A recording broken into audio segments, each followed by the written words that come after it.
ਸ਼੍ਰੀ ਅਕਾਲ ਜੀ ਸਾਰਿਆਂ ਨੂੰ। ਸਵਾਗਤ ਹੈ ਤੁਹਾਡਾ ਮੇਰੇ YouTube ਚੈਨਲ ਦੇ ਉੱਤੇ। BA ਸਮੈਸਟਰ 3 ਪੋਲੀਟੀਕਲ ਸਾਇੰਸ ਦੀ ਵੀਡੀਓ ਸੀਰੀਜ਼ ਦੇ ਵਿੱਚ ਆਪਾਂ ਸ਼ਾਰਟ ਕੁਐਸਚਨ ਕਰ ਰਹੇ ਹਾਂ। ਸੋ ਇਹ ਲਾਸਟ ਵਾਲੀ ਸ਼ਾਰਟ ਕੁਐਸਚਨ ਹੈ। ਇਸ ਤੋਂ ਬਾਅਦ ਆਪਣਾ ਸਿਲੇਬਸ ਬਿਲਕੁਲ ਕਵਰ ਹੋ ਜਾਏਗਾ। ਲਾਸਟ ਮਿੰਟ ਕੁਇਕ ਪ੍ਰੈਪਰੇਸ਼ਨ ਅੱਜ ਆਪਾਂ ਕਰਾਂਗੇ। ਸੋ ਫਟਾਫਟ ਪਹਿਲਾਂ ਵੀਡੀਓ ਨੂੰ ਸ਼ੇਅਰ ਕਰ ਦਿਓ ਅਤੇ ਨਾਲ ਹੀ ਜਿਨ੍ਹਾਂ ਨੇ ਸਬਸਕ੍ਰਾਈਬ ਨਹੀਂ ਕੀਤਾ ਸਬਸਕ੍ਰਾਈਬ ਜ਼ਰੂਰ ਕਰਿਓ ਅਤੇ ਕਮੈਂਟ ਕਰਕੇ ਦੱਸਿਓ ਵੀਡੀਓ ਤੁਹਾਨੂੰ ਕਿੱਦਾਂ ਦੀ ਲੱਗੀ। ਸੋ ਪ੍ਰਧਾਨ ਮੰਤਰੀ ਅਤੇ ਮੰਤਰੀ ਮੰਡਲ। ਪ੍ਰਧਾਨ ਮੰਤਰੀ ਦੀ ਨਿਯੁਕਤੀ ਕਿਵੇਂ ਹੁੰਦੀ ਹੈ? ਆਪਾਂ ਪਿਛਲੇ ਕੁਐਸਚਨ 'ਚ ਕੀਤਾ ਸੀ ਰਾਸ਼ਟਰਪਤੀ ਦੀ ਨਿਯੁਕਤੀ ਕਿੱਦਾਂ ਹੁੰਦੀ ਹੈ, ਤਾਂ ਅੱਜ ਆਪਾਂ ਕਰਾਂਗੇ ਪ੍ਰਧਾਨ ਮੰਤਰੀ ਦੀ ਨਿਯੁਕਤੀ ਕਿਸ ਪ੍ਰਕਾਰ ਕੀਤੀ ਜਾਂਦੀ ਹੈ। ਪ੍ਰਧਾਨ ਮੰਤਰੀ ਦੀ ਨਿਯੁਕਤੀ ਰਾਸ਼ਟਰਪਤੀ ਕਰਦਾ ਹੈ, ਪਰ ਉਹ ਆਪਣੀ ਮਨਮਰਜ਼ੀ ਨਹੀਂ ਕਰ ਸਕਦਾ। ਠੀਕ ਹੈ, ਕਿਸੇ ਨੂੰ ਵੀ ਰਾਸ਼ਟਰਪਤੀ ਜਿਹੜਾ ਹੈਗਾ ਪ੍ਰਧਾਨ ਮੰਤਰੀ ਨਹੀਂ ਚੁਣ ਸਕਦਾ।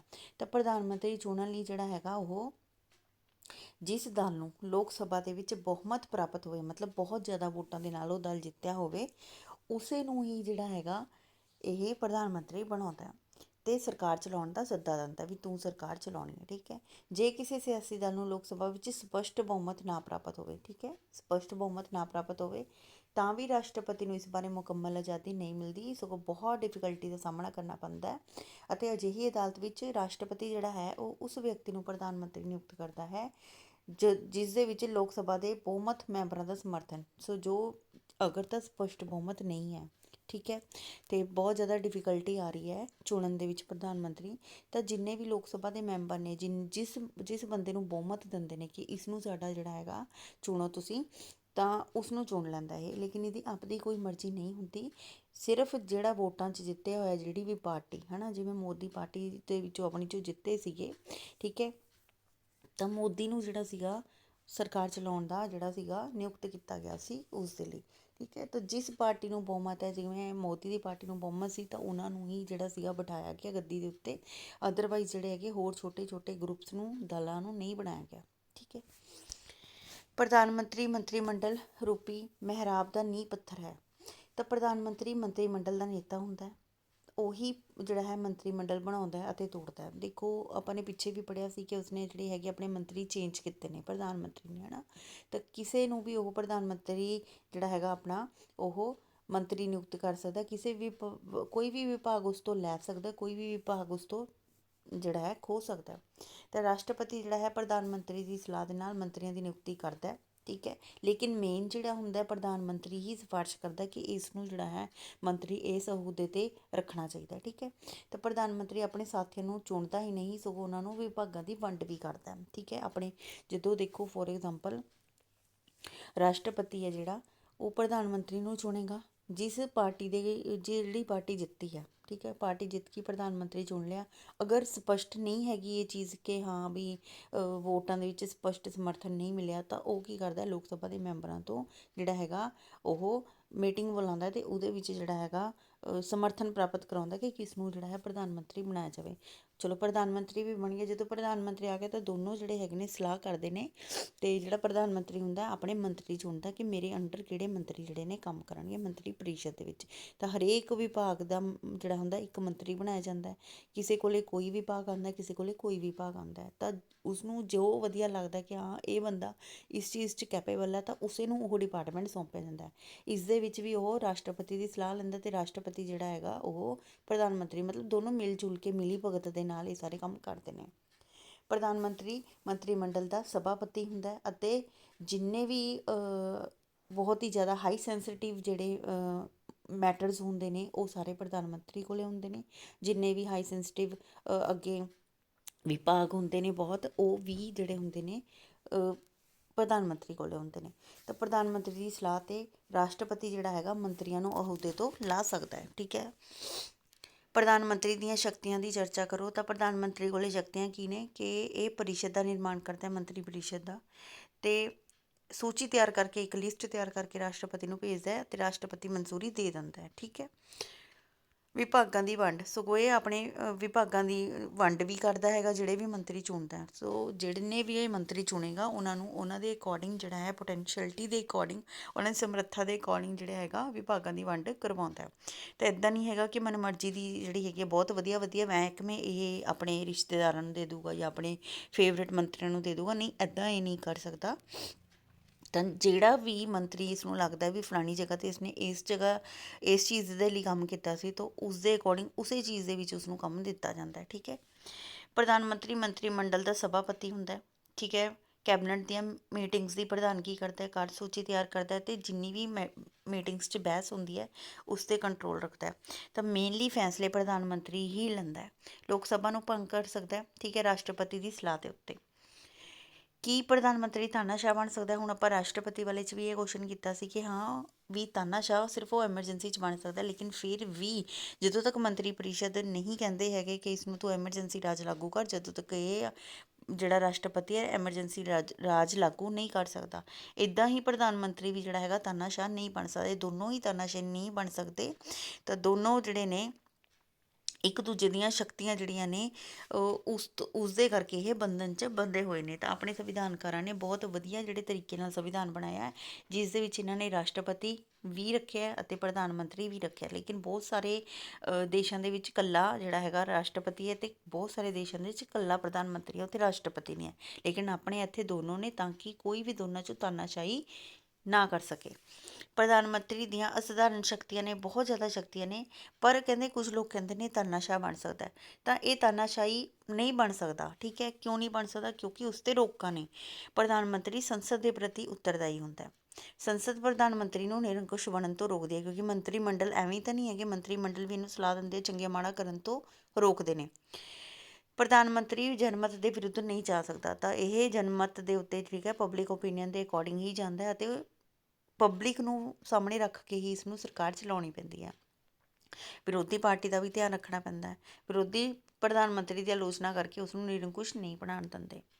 ਮੰਤਰੀ ਮੰਡਲ ਸਰਕਾਰ ਕੀ ਹੁੰਦੀ ਹੈ? ਇੱਕ ਛੋਟੀ ਜਿਹੀ ਸ਼ਾਖਾ ਹੁੰਦੀ ਹੈ ਜਿਹੜੀ ਮੰਤਰੀ ਪਰਿਸ਼ਦ ਦੀਆਂ ਸਾਰੀਆਂ ਸ਼ਕਤੀਆਂ ਦੀ ਵਰਤੋਂ ਕਰਦੀ ਹੈ। ਮੰਤਰੀ ਮੰਡਲ ਹੀ ਦੇਸ਼ ਦੇ ਅਸਲੀ ਸ਼ਾਸਕ ਹੁੰਦੇ ਆ ਅਤੇ ਉਸ ਦੀ ਸਲਾਹ ਤੋਂ ਬਿਨਾਂ ਜਿਹੜਾ ਹੈਗਾ ਰਾਸ਼ਟਰਪਤੀ ਕੋਈ ਵੀ ਕੰਮ ਨਹੀਂ ਕਰ ਸਕਦਾ। ਤਾਂ ਮੰਤਰੀ ਮੰਡਲ ਦਾ ਮਹੱਤਵ ਹੁੰਦਾ ਹੈ। ਭਾਰਤੀ ਮੰਤਰੀ ਮੰਡਲ ਬ੍ਰਿਟਿਸ਼ ਮੰਤਰੀ ਮੰਡਲ ਦੇ ਆਧਾਰ 'ਤੇ ਜਿਹੜਾ ਹੈ ਬਣਿਆ ਹੋਇਆ ਅਤੇ ਉਸੇ ਤਰ੍ਹਾਂ ਆਪਣਾ ਕੰਮ ਕਰਦਾ, ਜਿਵੇਂ ਬ੍ਰਿਟਿਸ਼ ਦੇ ਵਿੱਚ ਕਰਦੇ ਨੇ, ਠੀਕ ਹੈ। ਤਾਂ ਉੱਦਾਂ ਹੀ ਮੰਤਰੀ ਮੰਡਲ ਜਿਹੜਾ ਹੈ ਅਸੀਂ ਉਹਦੇ ਵਾਂਗੂ ਹੀ ਕੰਮ ਇੱਥੇ ਵੀ ਕੀਤਾ ਜਾਂਦਾ ਹੈ। ਸਮੂਹਿਕ ਜ਼ਿੰਮੇਵਾਰੀ ਕੀ ਹੁੰਦੀ ਹੈ? ਸੰਵਿਧਾਨ 75C ਦੇ ਵਿੱਚ ਸਪਸ਼ਟ ਬਹੁਮਤ ਕੀਤਾ ਗਿਆ ਕਿ ਮੰਤਰੀ ਪਰਿਸ਼ਦ ਸਮੂਹਿਕ ਤੌਰ 'ਤੇ ਲੋਕ ਸਭਾ ਪ੍ਰਤੀ ਜਵਾਬਦੇਹ ਨੇ। ਸਮੂਹਿਕ ਜ਼ਿੰਮੇਵਾਰੀ ਦੀ ਗੱਲ ਅਸੀਂ ਕਿਸ ਤੋਂ ਲਈ ਹੈ? ਬ੍ਰਿਟਿਸ਼ ਦੇ ਸੰਵਿਧਾਨ ਤੋਂ। ਤਾਂ ਅਸੀਂ ਬ੍ਰਿਟਿਸ਼ ਸੰਵਿਧਾਨ ਤੋਂ ਇਹ ਚੀਜ਼ ਬੋਰੋ ਕੀਤੀ ਹੈ ਕਿ ਮੰਤਰੀ ਪਰਿਸ਼ਦ ਸਾਡਾ ਹੋਏਗਾ ਅਤੇ ਭਾਰਤੀ ਮੰਤਰੀ ਮੰਡਲ ਉਸ ਸਮੇਂ ਤੱਕ ਅਹੁਦੇ 'ਤੇ ਰਹਿ ਸਕਦਾ ਜਦੋਂ ਲੋਕ ਸਭਾ ਦਾ ਵਿਸ਼ਵਾਸ ਪ੍ਰਾਪਤ ਹੋਵੇ। ਜੇ ਲੋਕ ਸਭਾ ਕਹਿ ਦੇਵੇ ਕਿ ਸਾਡਾ ਅਸਮਰਥਨ ਹੈ ਇਸ ਚੀਜ਼ ਦੇ ਪ੍ਰਤੀ, ਤਾਂ ਗੱਦੀਆਂ ਤੋਂ ਜਿਹੜੇ ਨੇ ਮੰਤਰੀ ਲਾਏ ਜਾ ਸਕਦੇ ਨੇ ਅਤੇ ਮੰਤਰੀ ਮੰਡਲ ਨੂੰ ਅਸਤੀਫਾ ਜਿਹੜਾ ਹੈ ਦੇਣਾ ਪੈ ਸਕਦਾ ਹੈ। ਅਤੇ ਮੰਤਰੀ ਮੰਡਲ ਇੱਕ ਇਕਾਈ ਦੇ ਰੂਪ 'ਚ ਕੰਮ ਕਰਦਾ ਹੈ।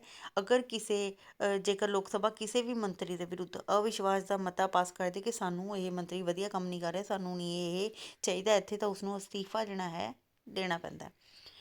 ਮੰਤਰੀ ਮੰਡਲ ਪ੍ਰਣਾਲੀ ਦੀਆਂ ਕੋਈ 4 ਵਿਸ਼ੇਸ਼ਤਾਵਾਂ। ਰਾਸ਼ਟਰਪਤੀ ਜਿਹੜਾ ਹੈ ਨਾ ਮਾਤਰ ਦਾ ਮੁਖੀ ਹੈ। ਸੰਸਦ ਅਤੇ ਮੰਤਰੀ ਮੰਡਲ 'ਚ ਗੂੜੇ ਸੰਬੰਧ ਨੇ। ਮੰਤਰੀ ਮੰਡਲ ਜਿਹੜਾ ਹੈ ਪ੍ਰਧਾਨ ਮੰਤਰੀ ਦੀ ਅਗਵਾਈ ਦੇ ਹੇਠ ਕੰਮ ਕਰਦਾ। ਮੰਤਰੀ ਮੰਡਲ ਦੇ ਸਾਰੇ ਮੈਂਬਰ ਇੱਕੋ ਹੀ ਦਲ ਦੇ ਵਿੱਚੋਂ ਚੁਣੇ ਜਾਂਦੇ ਨੇ, ਠੀਕ ਹੈ, ਇੱਕੋ ਦਲ ਦੇ ਵਿੱਚ ਜਿਹੜੀ ਜਿੱਤੇ ਨੇ ਉਸੇ ਤੋਂ। ਮੰਤਰੀ ਮੰਡਲ ਅਤੇ ਮੰਤਰੀ ਪਰਿਸ਼ਦ ਵਿੱਚ ਅੰਤਰ ਦੱਸੋ। ਮੰਤਰੀ ਪਰਿਸ਼ਦ ਇੱਕ ਵਿਸ਼ਾਲ ਸੰਸਥਾ ਹੈ। ਸਾਡੇ ਸੰਵਿਧਾਨ ਵਿੱਚ ਮੰਤਰੀ ਪਰਿਸ਼ਦ ਦੀ ਵੀ ਵਰਤੋਂ ਕੀਤੀ ਗਈ ਹੈ, ਮੰਤਰੀ ਮੰਡਲ ਦੀ ਨਹੀਂ। ਮੰਤਰੀ ਮੰਡਲ ਮੰਤਰੀ ਪਰਿਸ਼ਦ ਦਾ ਹੀ ਇੱਕ ਭਾਗ ਹੁੰਦਾ ਹੈ, ਠੀਕ ਹੈ। ਸੋ ਮੰਤਰੀ ਪਰਿਸ਼ਦ ਵੱਡਾ ਹੈ ਤਾਂ ਮੰਤਰੀ ਮੰਡਲ ਉਸਦਾ ਇੱਕ ਭਾਗ ਹੈ। ਮੰਤਰੀ ਪਰਿਸ਼ਦ ਵਿੱਚ 70 ਮੈਂਬਰ ਹੁੰਦੇ ਨੇ, ਜਦਕਿ ਮੰਤਰੀ ਮੰਡਲ ਵਿੱਚ ਲਗਭਗ ਜਿਹੜੇ ਨੇ 20 ਮੈਂਬਰ ਹੁੰਦੇ ਨੇ, ਠੀਕ ਹੈ। ਮੰਤਰੀ ਪਰਿਸ਼ਦ ਦੇ ਸਾਰੇ ਮੈਂਬਰ ਮੰਤਰੀ ਮੰਡਲ ਦੇ ਮੈਂਬਰ ਨਹੀਂ ਹੁੰਦੇ। ਮੰਤਰੀ ਪਰਿਸ਼ਦ ਵਿੱਚ ਸਾਰੇ ਮੰਤਰੀ ਹੁੰਦੇ ਨੇ, ਜਦਕਿ ਮੰਤਰੀ ਮੰਡਲ ਵਿੱਚ ਕੇਵਲ ਮਹੱਤਵਪੂਰਨ ਹੀ ਜਿਹੜੇ ਨੇ ਮੰਤਰੀ ਹੁੰਦੇ ਨੇ। ਤਾਂ ਜਿੰਨੇ ਵੀ ਮੰਤਰੀ ਨੇ ਉਹ ਮੰਤਰੀ ਪਰਿਸ਼ਦ 'ਚ ਹੁੰਦੇ ਨੇ, ਠੀਕ ਹੈ, ਲਗਭਗ 70। ਲੇਕਿਨ ਮੰਤਰੀ ਮੰਡਲ 'ਚ ਕੀ ਹੁੰਦਾ ਹੈਗਾ? ਇਹਦੇ ਵਿੱਚ ਚੁਣੇ ਮਹੱਤਵਪੂਰਨ ਮੰਤਰੀ ਹੀ ਹੁੰਦੇ, ਇਹ 'ਚ ਸਾਰੇ ਆ ਜਾਂਦੇ ਨੇ, ਇਸ 'ਚ ਚੁਣੇ, ਠੀਕ ਹੈ। ਪ੍ਰਧਾਨ ਮੰਤਰੀ ਦੀ ਕੀ ਸਥਿਤੀ ਹੈ? ਤਾਂ ਪ੍ਰਧਾਨ ਮੰਤਰੀ ਜਿਹੜਾ ਹੈ ਸਭ ਤੋਂ ਸ਼ਕਤੀਸ਼ਾਲੀ ਹੈ ਸਾਡੇ ਸੰਵਿਧਾਨ ਦੇ ਅਕੋਰਡਿੰਗ। BR ਅੰਬੇਦਕਰ ਨੇ ਵੀ ਕਿਹਾ, ਜੇ ਸਾਡੇ ਸੰਵਿਧਾਨ ਵਿੱਚ ਕਿਸੇ ਅਧਿਕਾਰੀ ਦੀ ਤੁਲਨਾ ਅਮਰੀਕਨ ਰਾਸ਼ਟਰਪਤੀ ਨਾਲ ਕੀਤੀ ਜਾ ਸਕਦੀ ਹੈ ਤਾਂ ਉਹ ਸਾਡੇ ਦੇਸ਼ ਦਾ ਪ੍ਰਧਾਨ ਮੰਤਰੀ ਹੈ। ਤਾਂ ਸਾਡੇ ਇੱਥੋਂ ਦੇ ਰਾਸ਼ਟਰਪਤੀ ਦੀ ਤੁਲਨਾ ਅਮਰੀਕਾ ਦੇ ਰਾਸ਼ਟਰਪਤੀ ਨਾਲ ਨਹੀਂ ਕੀਤੀ ਜਾ ਸਕਦੀ, ਕਿਉਂਕਿ ਸਾਡੇ ਅਮਰੀਕਨ ਰਾਸ਼ਟਰਪਤੀ ਵਰਗੀਆਂ ਜਿੰਨੀਆਂ ਵੀ ਸ਼ਕਤੀਆਂ ਨੇ ਉਹ ਸਾਡੇ ਪ੍ਰਧਾਨ ਮੰਤਰੀ ਕੋਲੇ ਹੈ, ਨਾ ਕਿ ਰਾਸ਼ਟਰਪਤੀ ਕੋਲੇ, ਠੀਕ ਹੈ। ਸੰਵਿਧਾਨ ਦੁਆਰਾ ਕਾਰਜਕਾਰੀ ਸ਼ਕਤੀਆਂ ਸਾਰੀਆਂ ਰਾਸ਼ਟਰਪਤੀ ਨੂੰ ਦਿੱਤੀਆਂ ਗਈਆਂ ਨੇ, ਠੀਕ ਹੈ। ਸਾਈਨ ਉਹ ਕਰਦਾ ਹੈਗਾ ਜਿੱਤੇ ਵੀ ਸਾਈਨ ਕਰਨੇ ਹੁੰਦੇ ਨੇ, ਪਰ ਅਸਲੀ ਕਰਤਾ ਧਰਤਾ ਕੌਣ ਹੈ? ਪ੍ਰਧਾਨ ਮੰਤਰੀ। ਤਾਂ ਪ੍ਰਧਾਨ ਮੰਤਰੀ ਇਹਨਾਂ ਸਾਰੀਆਂ ਸ਼ਕਤੀਆਂ ਦਾ ਜਿਹੜਾ ਹੈ ਪ੍ਰਯੋਗ ਕਰਦਾ ਹੈ। ਅਸਲੀ ਮੁੱਖ ਜਿਹੜਾ ਹੈ ਕਾਰਜਪਾਲਿਕਾ ਇਹੀ ਹੈ। ਠੀਕ ਹੈ, ਨਾਮ ਦਾ ਨਾਮ ਦਾ ਕਰਤਾ ਧਰਤਾ ਕਾਰਜਪਾਲਿਕਾ ਕੌਣ ਹੈ? ਉਹ ਰਾਸ਼ਟਰਪਤੀ ਹੈ। ਅਸਲੀ ਕਰਤਾ ਧਰਤਾ ਜਿਹੜਾ ਹੈਗਾ, ਅਸਲੀ ਮੁਖੀ ਦੇਸ਼ ਦਾ, ਉਹ ਪ੍ਰਧਾਨ ਮੰਤਰੀ ਹੈ।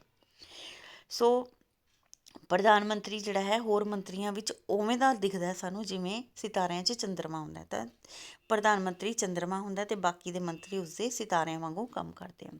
ਤਾਂ ਉਹ ਇੱਕ ਐਸਾ ਧੁਰਾ ਹੁੰਦਾ ਜਿਸ ਦੇ ਆਲੇ ਦੁਆਲੇ ਰਾਜ ਪ੍ਰਬੰਧ ਦੀ ਮਸ਼ੀਨਰੀ ਘੁੰਮਦੀ ਹੈ ਅਤੇ ਇੱਕ ਰਾਜ ਰੂਪੀ ਜਹਾਜ਼ ਦਾ ਕਪਤਾਨ ਵੀ ਹੁੰਦਾ। ਠੀਕ ਹੈ, ਇੰਨਾ ਕੁਛ ਜਿਹੜਾ ਹੁੰਦਾ ਪ੍ਰਧਾਨ ਮੰਤਰੀ ਬਾਰੇ ਕਿਹਾ ਗਿਆ। ਹੁਣ ਭਾਰਤ ਦੇ ਵਰਤਮਾਨ ਰਾਸ਼ਟਰਪਤੀ ਕਿਹੜੇ ਨੇ, ਉਪ ਰਾਸ਼ਟਰਪਤੀ ਕਿਹੜੇ ਨੇ ਅਤੇ ਜਿਹੜੇ ਪ੍ਰਧਾਨ ਮੰਤਰੀ ਕਿਹੜੇ ਨੇ? ਠੀਕ ਹੈ, ਇਹ ਸਭ ਨੂੰ ਪਤਾ ਹੋਏਗਾ। ਸੋ ਮੈਨੂੰ ਦੱਸਿਓ ਕਿ ਇਹ ਬਿਲਕੁਲ ਕਰੈਕਟ ਹੈ ਜਾਂ ਇਨਕਰੈਕਟ ਹੈ। ਭਾਰਤੀ ਸੰਵਿਧਾਨ ਦੇ ਵਿੱਚ 91 ਜਿਹੜੀ ਹੈਗੀ ਹੈ ਸ਼ੋਧ ਕਿਸ ਪ੍ਰਕਾਰ ਹੈ, ਕਿਸ ਬਾਰੇ ਹੈ? ਤਾਂ 2004 ਦੇ ਵਿੱਚ ਸ਼ੋਧ ਕੀਤੀ ਗਈ ਸੀ 91 ਸ਼ੋਧ। ਤਾਂ ਇਸ ਦੇ ਵਿੱਚ ਇਹ ਵਿਵਸਥਾ ਕੀਤੀ ਗਈ ਸੀ ਕਿ ਕੇਂਦਰੀ ਮੰਤਰੀ ਮੰਡਲ ਦਾ ਆਕਾਰ ਸੰਸਦ ਦੇ ਨੀਵੇਂ ਸਦਨ ਦੀ ਜਿਹੜੀ ਹੈ ਕੁੱਲ ਗਿਣਤੀ ਹੈ ਅਤੇ 15ਵੀਂ ਸਦੀ ਤੋਂ ਵੱਧ ਨਹੀਂ ਹੋ ਸਕਦੇ। ਕੈਬਨਿਟ ਜਿਹੜਾ ਹੈ ਕਿਵੇਂ ਕੰਮ ਕਰਦਾ ਹੈ? ਪ੍ਰਧਾਨ ਮੰਤਰੀ ਦੀ ਨਿਯੁਕਤੀ ਰਾਸ਼ਟਰਪਤੀ ਕਰਦਾ ਹੈ ਅਤੇ ਪ੍ਰਧਾਨ ਮੰਤਰੀ ਦੀ ਸਲਾਹ ਦੇ ਉੱਤੇ ਹੋਰ ਮੰਤਰੀ ਪਰਿਸ਼ਦ ਦੇ ਮੈਂਬਰ ਚੁਣੇ ਜਾਂਦੇ ਨੇ। ਤਾਂ ਇਹਨਾਂ ਦੀ ਨਿਯੁਕਤੀ ਰਾਸ਼ਟਰਪਤੀ ਕਰਦਾ ਹੈ, ਪਰ ਪ੍ਰਧਾਨ ਮੰਤਰੀ ਦੀ ਸਲਾਹ ਨਾਲ। ਪ੍ਰਧਾਨ ਮੰਤਰੀ ਦੀ ਨਿਯੁਕਤੀ ਰਾਸ਼ਟਰਪਤੀ ਆਪਣੀ ਮਰਜ਼ੀ ਅਨੁਸਾਰ ਨਹੀਂ ਕਰਦਾ। ਲੋਕ ਸਭਾ ਦੇ ਬਹੁਮਤ ਦਲ ਦੇ ਆਗੂ ਨੂੰ ਨਿਯੁਕਤ ਕਰਦਾ ਹੈ ਅਤੇ ਸੂਚੀਆਂ ਤਿਆਰ ਕਰਦਾ ਹੈ। ਫਿਰ ਪ੍ਰਧਾਨ ਮੰਤਰੀ ਆ ਕੇ ਤੇ ਆਪਣੇ ਮੰਤਰੀਆਂ ਦੀ ਚੋਣ ਕਰਦਾ। ਤਾਂ ਇਸ ਨੂੰ ਕੈਬਨਿਟ ਕਿਹਾ ਜਾਂਦਾ ਹੈ। ਸਰਵਉੱਚ ਅਦਾਲਤ। ਹੁਣ ਸਰਵਉੱਚ ਅਦਾਲਤ ਦਾ ਜੱਜ ਬਣਨ ਲਈ ਯੋਗਤਾਵਾਂ ਕੀ ਹੈ? ਫਸਟ ਆਫ ਆਲ ਤਾਂ ਭਾਰਤ ਦਾ ਨਾਗਰਿਕ ਹੋਵੇ, ਜਿਵੇਂ ਕਿ ਆਪਾਂ ਨੇ ਰਾਸ਼ਟਰਪਤੀ ਵਾਲੇ ਕੁਐਸਚਨ 'ਚ ਵੀ ਕੀਤਾ ਸੀ ਕਿ ਕੀ ਯੋਗਤਾਵਾਂ ਹੋਣੀਆਂ ਚਾਹੀਦੀਆਂ। ਪ੍ਰਧਾਨ ਮੰਤਰੀ ਵਾਲੇ 'ਚ ਵੀ ਕੀਤਾ ਸੀ ਕੀ ਯੋਗਤਾਵਾਂ ਹੋਣੀਆਂ ਚਾਹੀਦੀਆਂ।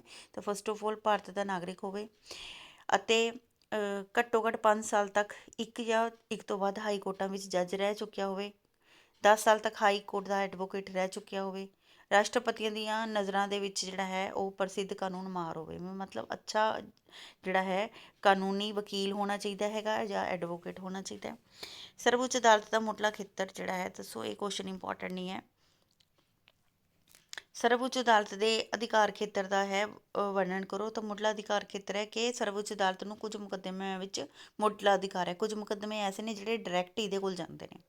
ਅਪੀਲੀ ਅਧਿਕਾਰ ਖੇਤਰ, ਅਗਰ ਸਾਨੂੰ ਕੋਈ ਵੀ ਲੱਗਦਾ ਹੈ ਕਿ ਸਾਡਾ ਕੋਈ ਵੀ ਅਦਾਲਤ ਸੁਣ ਨਹੀਂ ਰਹੀ ਤਾਂ ਅਸੀਂ ਜਿਹੜਾ ਹੈ ਇੱਥੇ ਆ ਕੇ ਸਰਵਉੱਚ ਅਦਾਲਤ 'ਚ ਅਪੀਲ ਕਰ ਸਕਦੇ ਹਾਂ।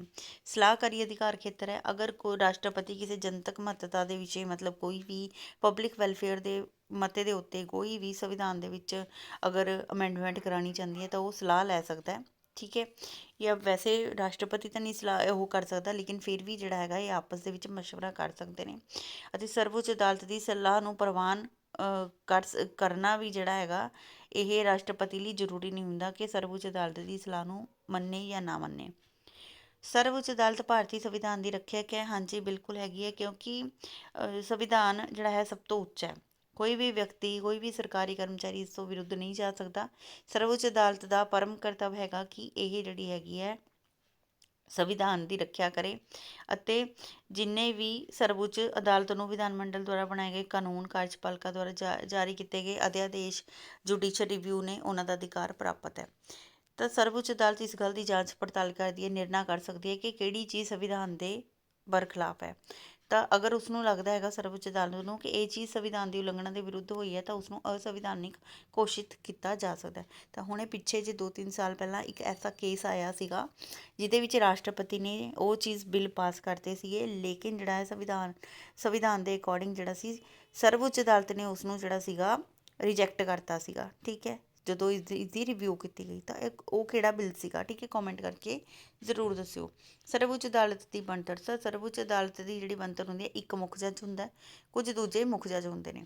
ਸੋ ਸਰਵਉੱਚ ਅਦਾਲਤ ਦੇ ਵਿੱਚ ਇਸ ਟਾਈਮ ਇੱਕ ਮੁੱਖ ਜੱਜ ਹੈ, 33 ਹੋਰ ਜੱਜ ਨੇ ਅਤੇ ਸੁਪਰੀਮ ਕੋਰਟ ਦੇ ਮੁੱਖ ਜੱਜ ਅਤੇ ਦੂਜੇ ਜੱਜਾਂ ਦੀ ਨਿਯੁਕਤੀ ਕੌਣ ਕਰਦਾ? ਰਾਸ਼ਟਰਪਤੀ। ਤਾਂ ਰਾਸ਼ਟਰਪਤੀ ਦੀ ਸ਼ਕਤੀ ਕੀ ਹੈ ਕਿ ਉਹ ਮੁੱਖ ਜੱਜ ਸੁਪਰੀਮ ਕੋਰਟ ਦਾ ਹਾਇਰ ਕਰੇਗਾ ਅਤੇ ਨਾਲ ਹੀ ਜਿਹੜਾ ਹੈਗਾ ਦੂਜੇ ਜੱਜਾਂ ਦੀ ਨਿਯੁਕਤੀ ਵੀ ਉਹੀ ਕਰੇਗਾ।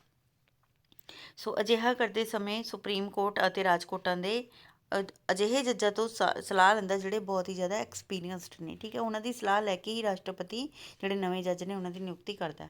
ਦੂਜੇ ਜੱਜਾਂ ਦੀ ਨਿਯੁਕਤੀ ਲੈਣ ਸਮੇਂ ਰਾਸ਼ਟਰਪਤੀ ਜਿਹੜਾ ਸੁਪਰੀਮ ਕੋਰਟ ਦਾ ਮੁੱਖ ਜੱਜ ਉਸਨੇ ਨਿਯੁਕਤ ਕੀਤਾ, ਬਾਕੀ ਜੱਜਾਂ ਤੋਂ ਜਿਹੜੇ ਐਕਸਪੀਰੀਅੰਸਡ ਨੇ ਉਹਨਾਂ ਤੋਂ ਪੁੱਛ ਕੇ, ਤਾਂ ਉਸ ਜੱਜ ਨੂੰ ਜਿਸ ਨੂੰ ਨਿਯੁਕਤ ਕੀਤਾ ਉਸ ਤੋਂ ਪੁੱਛ ਕੇ ਹੋਰ ਜੱਜਾਂ ਦੀ ਵੀ ਨਿਯੁਕਤੀ ਜਿਹੜਾ ਹੈ ਕਰਦਾ ਹੈ।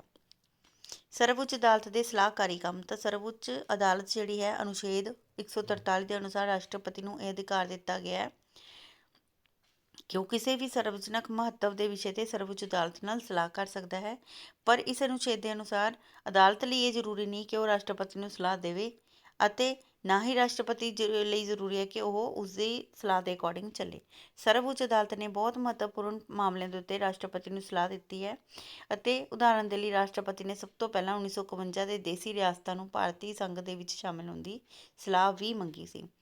ਨਿਆਇਕ ਪੁਨਰ ਨਿਰੀਖਣ ਬਹੁਤ ਇੰਪੋਰਟੈਂਟ ਕੁਐਸਚਨ ਹੈ। Judicial review. ਜੁਡੀਸ਼ੀਅਲ ਰਿਵਿਊ ਦਾ ਮਤਲਬ ਹੈ ਕਿ ਨਿਆਇਕ ਪੁਨਰ ਨਿਰੀਖਣ ਅਦਾਲਤਾਂ ਦੀ ਉਹ ਸ਼ਕਤੀ ਹੈ ਜਿਸ ਰਾਹੀਂ ਉਹ ਵਿਧਾਨ ਮੰਡਲ ਦੇ ਕਾਨੂੰਨਾਂ, ਕਾਰਜਪਾਲਿਕਾ ਦੇ ਅਧਿਆਦੇਸ਼ਾਂ ਦੀ ਜਾਂਚ ਕਰ ਸਕਦੇ ਹਨ। ਮਤਲਬ ਜੁਡੀਸ਼ੀਅਲ ਰਿਵਿਊ ਮਤਲਬ ਦੁਬਾਰਾ ਰਿਵਿਊ ਕਰ ਸਕਦੇ ਨੇ।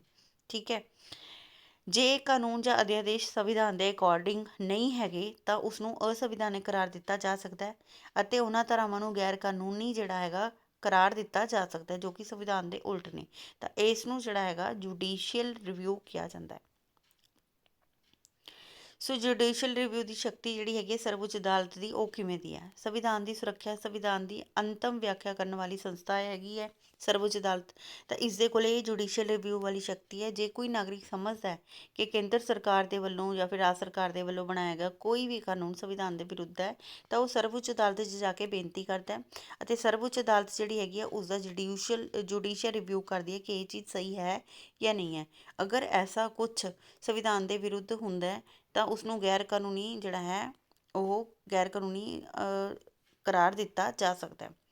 ਜਨਹਿਤ ਯਾਚਿਕਾ ਤੋਂ ਕੀ ਭਾਵ ਹੈ? ਜਨਹਿਤ ਯਾਚਿਕਾ ਹੁੰਦੀ ਹੈ ਕਿ ਜਿਹੜੀ ਲੋਕਾਂ ਦੀ ਭਲਾਈ ਲਈ ਮੁਕੱਦਮੇ ਬਣੇ ਹੋਏ ਹੁੰਦੇ ਨੇ। ਭਾਰਤ ਵਿੱਚ ਪਿਛਲੇ ਕੁਝ ਸਾਲਾਂ ਦੇ ਵਿੱਚ ਸਰਵਜਨਿਕ ਹਿੱਤ ਅਭਿਯੋਗ ਵਿੱਚ ਕਾਫੀ ਵਾਧਾ ਹੋ ਗਿਆ। ਇਹ ਐਸੀ ਵਿਧੀ ਹੈ ਜਿਸ ਦੇ ਦੁਆਰਾ ਜਿਹੜੇ ਨੇ ਕੋਈ ਵੀ ਵਿਅਕਤੀ ਸਰਵਜਨਿਕ ਹਿੱਤ ਲੈ ਕੇ ਆਪਣਾ ਹਿੱਤ ਲੈ ਕੇ ਸੰਬੰਧਿਤ ਅਭਿਯੋਗ ਜਿਹੜੀ ਹੈ ਅਦਾਲਤ ਵਿੱਚ ਦਾਇਰ ਕਰ ਸਕਦਾ ਹੈ ਅਤੇ ਅਜਿਹੇ ਵਿਅਕਤੀ ਦਾ ਅਭਿਯੋਗ ਨਾਲ ਸਿੱਧਾ ਸੰਬੰਧ ਹੋਣਾ ਚਾਹੀਦਾ ਹੈ।